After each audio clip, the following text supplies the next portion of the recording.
그러니까 타겟이 많아지는 토지가 굉장히 좋은 토지라고 볼 수 있는데, 이런 성장관리 계획구역이라고 이렇게 찍혀 있는 곳들을 보면은 좋으면서도 그리고 굉장히 조건이 약간 까다로워지는 것들이 있습니다. 안녕하세요. 땅이 미친 농부 땅민홍입니다. 토지 투자를 하는데 가장 중요한 것은 자신을 믿는 것이라고 생각합니다. 그럼 그 믿음은 어디에서 올까요? 자기 확신이죠. 자기 확신이 생기려면 무엇이 필요할까요? 많이 알면 확신이 생깁니다. 많이 안다는 건 무엇을 뜻할까요? 역사를 잊은 민족에게 미래는 없다고 했죠. 내가 토지 투자하려는 지역의 전례, 예를 들어서 비슷한 규모의 산업단지가 있었다거나 역세권에 투자하려면 역세권이 된 지역들, 이런 전례들을 공부해보고 그것을 정확히 분석했다면 다음 그렇게 될 곳에 적용하는 건 그렇게 어렵지 않다고 생각을 합니다. 현장에 가보고 너무 어려워하시는 분들이 연락을 받곤 하는데요. 현장에 답이 있다지만 공부가 조금도 안 된 상태에서 현장에 간다면 자본주의 시장의 먹잇감이 되거나 다른 곳에 가보라며 무시받기도 할 것입니다. 그것들을 이겨내는 데에는 책만큼 좋은 곳이 없는데, 제가 가장 존경하는 분의 책이 나오게 되니까 그때 추천해 드리기로 하고요. 오늘은 저번에 말씀드렸던 것처럼 서평택, 그 중에서도 많은 분들이 관심을 가지고 있는 화양지구,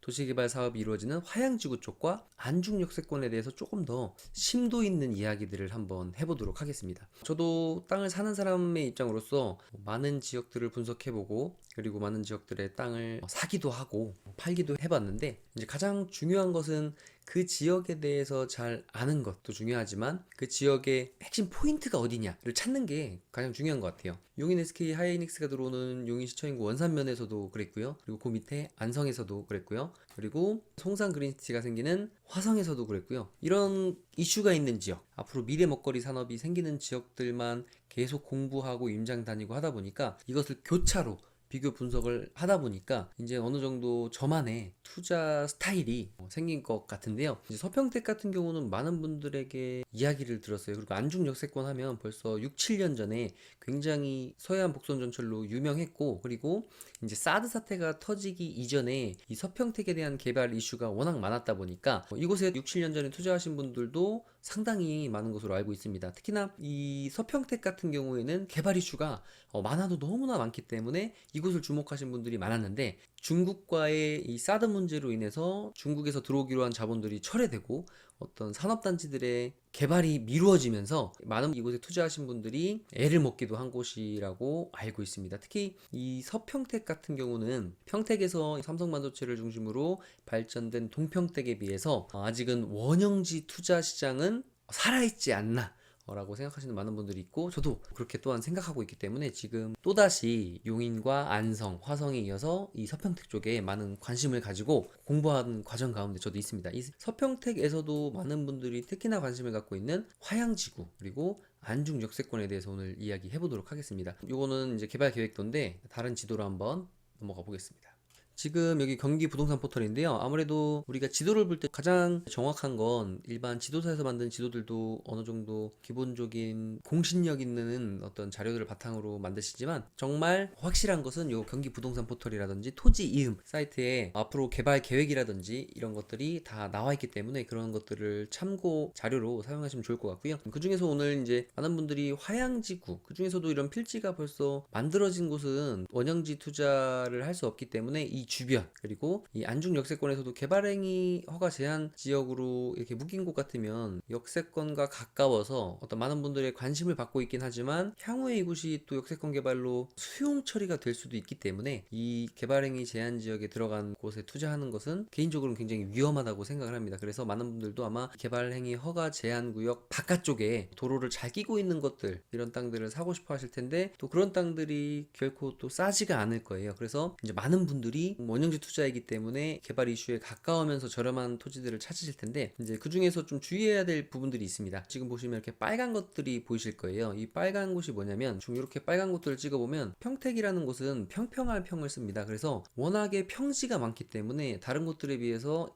임야라든지 이런 것들을 개발할 때 경사도가 굉장히 낮아요. 안성 같으면 25도 정도 되는데 평택 같으면 15도 미만이어야 됩니다. 그래서 평택은 산이 없는 걸로도 유명하지만, 임야 같은 경우는 보니까 이렇게 빨간색으로 표시된 지역들을 보면 토지거래 계약에 관한 허가구역이라고 적혀 있습니다. 이것이 보면 2020년 당시에 우리나라 각 지역의 뭐 안성, 화성, 용인, 평택 다 포함해서 특히나 이제 기획부동산들의 타겟이 될 수 있는 이 임야 같은 경우는 지자체 조례에 따라서 다 토지거래 허가구역으로 묶은 지역들이 있습니다. 근데 안성 같으면 일부 묶인 지역이 있고 화성도 일부 묶인 지역들이 있는데 평택 같은 경우는 보면은 화양지구 왼쪽편에 있는 임야들은 전부 다 토지거래 허가구역으로 묶어놓은 것 같아요. 이렇게 보시면 상당히 많습니다. 그러니까 이런 것들을 다 보니까 임야라고 적혀 있으면 전부 다 토지거래 허가구역으로 개별 필지들을 이렇게 묶어놨어요. 그래서 지금 여기 보면 2020년 6월 29일부터 지정이 됐어요. 그래서 7월 4일 날부터 2022년 7월 30일까지 토지 거래에 관한 허가구역으로 개별 필지들이 묶여있기 때문에 이곳에 어떤 개발 행위를 하기 위해서 토지를 사시는 분들이나 아마 사실 때에도 여기서 원하는 이 토지거래 허가구역 같으면요, 일반적으로 용인시 초인구 원산면 같으면 그 지역 주민들, 용인시에 사시는 분들밖에 살 수가 없고, 또한 이 토지를 살 때는 이렇게 토지거래 허가를 받아야 되기 때문에 내가 농사로 짓는다면 그 농사 목적에 맞게, 그리고 내가 건축 행위를 한다고 하면 행위에 맞게 2년 안에 또 하셔야 되는 부분들이 있기 때문에 이런 지역들을 사시는 분들은 그런 것들을 좀 잘 알아보시는 게 좋으실 것 같고요. 두 번째로는 이제 많은 분들이 궁금해하시는 성장관리 방안 수립 지역. 예전엔 성장관리 방안 수립 지역이었고 요즘에는 성장관리 계획구역이라고 하는 것에 대해서 한번 좀 이야기를 해드릴게요. 지금 보면은 많은 분들이 알고 계실 거예요. 자, 여기 성장관리 권역이라고 이렇게 잡혀 있는 곳들이 있습니다. 이곳, 그리고 이 안중역세권에도 있죠. 이 성장관리 방안 수립 지역 이라고 했던 곳이 자연녹지 같으면은 건폐율 20에 용적률 100%, 지자체마다 틀리겠지만요. 평택은 이제 20에 100입니다. 그리고 계획관리 같으면은 건폐율 40에 용적률 100% 였던 것을 성장관리 계획구역으로 이렇게 지정된 곳 같으면 자연녹지는 30에 100, 그리고 계획관리 같으면 40이었던 것이 건폐율 50에 용적률 125%까지 용도를 상향해주는 땅의 지가 상승에 아주 중요한 부분을 담당하고, 수익률적인 측면으로 봤을 때도 계획관리 같은 건폐율 40에 100을 짓는 것과 50에 125%를 짓는 거는 내가 건물을 졌을 때 임대 수익에도 굉장히 큰 차이가 날 수 있는 부분이기 때문에 땅을 사시려는 분들, 물론 투자로 사시려는 분들도 있고요. 투자로 사시려는 분들은 다음에 또 투자로 사시려는 분들, 아니면 이제 업자분들, 업자라고 하면 직접 이제 건물을 지어서 사업적인 행위를 하실 분들한테 이제 판매를 해야 될 텐데, 저는 가장 먼저 항상 땅을 살 때 생각하는 게 이 땅이 잘 팔릴 수 있을까? 과연 내가 이 땅을 만약에 100에 사면 세금이 있지 않습니까? 그래서 세금 떼고 뭐 하면 그래도 100에 샀으면 200에는 팔아야 될 것 같은데 이게 어느 시점에 팔릴 수 있을까? 어느 시점에 누구에게 타겟을 정해서 팔 수 있을까? 원룸을 짓는다든지 근생을 한다든지 이런 것들의 타겟을 정해서 대로변에, 그리고 도로를 잘 끼고 있는 것들 같으면은 타겟이 많아지겠죠. 그러니까 타겟이 많아지는 토지가 굉장히 좋은 토지라고 볼 수 있는데, 이런 성장관리 계획구역이라고 이렇게 찍혀 있는 곳들을 보면은 좋으면서도 그리고 굉장히 조건이 약간 까다로워지는 것들이 있습니다. 좋은 거는 아까 말씀드렸던 인센티브가 생긴다는 게 좋은 것이고요. 두 번째로는 성장관리 계획구역이라 하더라도 이런 계획선에 붙어있지 않고 도로가 잘 안 돼 있거나 맹지이거나 하면 어떤 건축 행위를 하실 분들이 살 수 없는 토지이기 때문에 그런 토지는 성장관리 계획구역이라고 해도 큰 의미가 없다고 생각을 해요. 왜냐면 땅은 건축 행위를 해서 수익률이 나와야 되는데 이런 맹지로 되어 있거나 그리고 도로가 잘 안 돼 있는 곳들이 지금 너무 많잖아요. 이런 계획선들에 붙어있는 토지는 또 나오지 않을 거고, 나와도 굉장히 비쌀 거고요. 그렇다면 이 화양지구라는 미니 신도시 뉴타운이 생기는데 역세권도 들어오고요. 근데 화양지구 같은 경우는 보면 역세권이라고 하기에는 너무 멀어요. 키로수로 따지면 2km가 넘기 때문에 도보로 한 30분 정도 가량의 거리입니다. 그래서 향후에 안중 역세권이 생긴다고 하더라도 이쪽에 생기게 되는 이제 인광지구, 인광 1지구라든지 이쪽이 이제 역세권의 혜택을 보고, 이 지금 화양지구 같으면은 물론 역세권의 혜택을 보겠지만 역세권의 혜택을 바로 보기에는 힘든 위치다. 그래서 왜 이 화양지구 도시개발 사업을 할 때 지금 보면 바로 옆에 있는 현아지구라든지 송담지구 옆쪽으로 이 부지들을 잡지 못했나라고 봤을 때 이미 개발되어 있는 구도심 옆에 라인들은 아무래도 싸지 않았겠죠. 그렇기 때문에 조금 떨어진 이 지역에 아마 토지를 선정을 한 것 같고, 그리고 지금 이 라인들 같으면은 성장관리 계획구역이라고 해서 인센티브를 받는다고 하는데, 인센티브를 받는데 조건이 있습니다. 이 시 그리고 도의 조례에 따라서 건물을 질 때 도로는 몇 미터 이상이어야 되고, 그리고 건축물을 졌을 때 색깔은 어떻게 해야 되고, 조명은 어떤 걸 넣어야 되고, 간판은 어떤 걸 넣어야 되고, 이런 등등 이제 시마다 조금씩 틀린데, 제가 이제 평택시에서 과연 이 성장관리 계획구역에 대해서 어떤 식으로 인센티브를 주며 의무사항은 어떤 것인지 한번 찾아봤습니다. 같이 한번 보시죠. 여기 보시면 평택시 성장관리 방안 결정고시, 그러니까 작년까지만 해도 이걸 성장관리 방안 수립지역이라고 했어요. 근데 이제 이 성장관리 방안 수립지역이 아니라 성장관리 계획구역으로 이제 바뀐 것을 말씀드리고요. 이 성장관리 계획을 수립하는데 이제 목적은 개발 압력이 너무 높아서 무질서한 개발이 우려되는 지역에 대한 난개발을 막기 위해서 이제 계획적 개발, 그러니까 인센티브를 줄 때 뭐 주거형이 있고요, 뭐 산업단지형이 있고요 해서 주거형은 향은 어떻게 짓고 모양은 어떻게 짓고 했을 때의 용적률과 건폐율을 상향시켜 줄게 라는 방안이 있는데, 그런 게 이 평택시 성장관리 방안 시행 지침에 아주 자세하게 나와 있습니다. 자, 그러면 한번 잠깐 볼까요? 목차를 잘 봐야 되겠죠. 우리가 이제 핵심적으로 성장관리 방안 수립지역이라고 해서 인센티브 준다고 하는데, 그러면 의무사항이 뭐야? 봤을 때 이런 의무사항이나 권장사항, 특히 의무사항이라고 되어 있는 것들은 잘 확인해 볼 필요가 있습니다. 그러면 도로 확보 및 개설의 방법과 건축물의 용도 계획에 대해서 한번 볼까요? 지금 보면 현황도로가 없는 지역에서 이제 도로계획선, 지금 아까 성장관리계획구역으로 봤을 때 크게 두 개의 개발계획선들이 있었는데 아직 내부 도로라든지 이런 게 하나도 없어요. 그렇기 때문에 내가 그 지역에 땅을 사서 어떤 개발 행위를 할 때 이렇게 도로를 확보해야 됩니다. 그런데 지금 성장관리계획구역들 같으면 용도가 상향되기 때문에 도로도 넓혀야 된다는 도로계획선이 나와 있어요. 그러니까 기존의 도로계획선이 뭐 4m 정도여도 진입이 가능하고 뭐 단독주택 이런 걸 개발할 때 4m 진입도로만 있어도 가능했던 것이 이제는 개발 행위를 할 때 추가적으로 지금 최소폭 4m에다가 좌우로 1m씩 추가를 해서 6m 도로를 확보해야 된다는 사실입니다. 다시 한번 지도로 갈게요. 자, 이곳에 성장관리 계획구역을 토지를 샀는데 지금 도로가 3m 도로라든지 그냥 마을 도로라서 내가 성장관리 계획구역의 인센티브를 다 찾아 먹고 싶어도 도로가 안 돼 있으면 이런 인센티브를 찾아 먹을 수가 없다는 사실이죠. 그렇기 때문에 성장관리 계획구역이라고 해서 지가가 이 주변에 비해서 싸지 않을 거예요. 가격대가 어느 정도 있는데 그 지가를 내가 감당하고서라도 살만한 그런 가치가 있는지 이것을 잘 따져봐야 되고, 그러려면 아무래도 이 지역이 개발이 되려면 지금 화양지구에 이제 공동주택들, 아파트가 이제 분양을 시작을 했죠. 분양이 되고 그것들이 성공적으로 진행이 되고, 그리고 화양지구 인구가 꽉 차야, 이곳이 차지도 않았는데 이쪽으로 어떤 도심이 확장되거나 하지는 못할 것 같아요. 그래서 이곳이 꽉 차야 이 성장관리 권역들로 넘어가는데, 그러는 데에는 아무래도 시간이 적지 않은 시간이 소요될 것 같습니다. 그리고 또 하나의 불안 요소가 뭐냐? 또 하나의 불안 요소는 이 평택 성장관리 방안 수립 지역에 고시를 했는데, 이곳이 보면 자 수립 변경된 지역들이에요. 보면은 뭐 가재동, 지제동, 아무래도 개발 압력이 있는 곳들을 풀어줬는데 방충리 일원, 그리고 지금 현아리, 송담리까지요. 근데 중요한 건 이렇게 풀어준 곳이 보면 이거는 좀 핵심인데요. 용도지역을 상향해준 곳은 대부분 수용을 했습니다. 방충리 여러분 많이 아시죠?